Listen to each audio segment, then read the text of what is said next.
పాడతావా? Please 4 lines పాడాలి. అందరికీ నమస్కారం, వేదిక మీద ఉన్న వాళ్ళందరికీ కూడా నమస్కారం.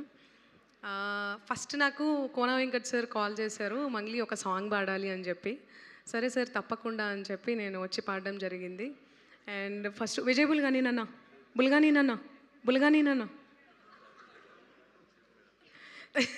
చెప్పు మేడం అట. సో అన్న నాకు 2014 అన్న 15 15లో నా వాయిస్ హై పిచ్ ఉంటుందని చెప్పి ఫస్ట్ తేల్చింది అన్న, విజయ్ బుల్గాని నన్న. సో రేలారే రేలా పాడకముందే నీది నాది ఒకే కథ మూవీలో జిమ్మేదారి కోయిలా అని చెప్పి చాలా హై పిచ్లో పాడిచ్చాడు అనమాట ఆ సాంగ్. సో అప్పటి నుంచి వెళ్ళి నాకు అన్న పరిచయము. అన్న మ్యూజిక్ గురించి చెప్పాల్సిన అవసరమే లేదు, చాలా అద్భుతంగా చేశాడు. ఈ సాంగ్లో కూడా ప్రతి ఒక్క పాట అన్నీ కూడా అదిరిపోయినాయి. కంగ్రాచులేషన్స్ అన్న and all the best. And పాట పాడి సార్ గురించి చెప్తాను. సో 2 లైన్స్ మీ అందరి కోసం. బ్యాండు బజాయిస్తూ బాజార్లా బ్యాండు అయిపోతాము తొందరలా, వైరల్ గ్యాంగ్ మనది ఫ్యూచర్లా, trend అయిపోవాలా.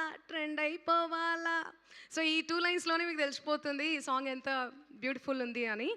So yeah sir, congratulation sir, thank you so much నన్ను కూడా ఇందులో ఇన్వాల్వ్ చేసినందుకు. ఈ మూవీలో మీ మూవీస్ గురించి నేను చెప్పాల్సిన అవసరం లేదు, అన్నీ కూడా బ్లాక్ బస్టర్సే. Congratulation sir and all the best. And heroines గురించి చెప్పాల్సిన అవసరమే లేదు, కోట్తో మిమ్మల్ని అందరినీ కూడా అలరించారు మూవీతో. సో ఈ మూవీతో కూడా బ్యాండ్ మేళం బజాయించిపోతుంది. So ya congratulations sir, thank you so much. And Kasarla Shyamanna రాశారు ఈ లిరిక్స్. సో కాసర్ల శ్యామన్న గురించి చెప్పాల్సిన అవసరమే లేదు, బ్యూటిఫుల్. ఆయన ఏ సాంగ్ రాసినా కూడా అద్రిపోతుంది, అంతే మోత మోగిపోతుంది. అండ్ నేషనల్ అవార్డు కూడా ఆయన.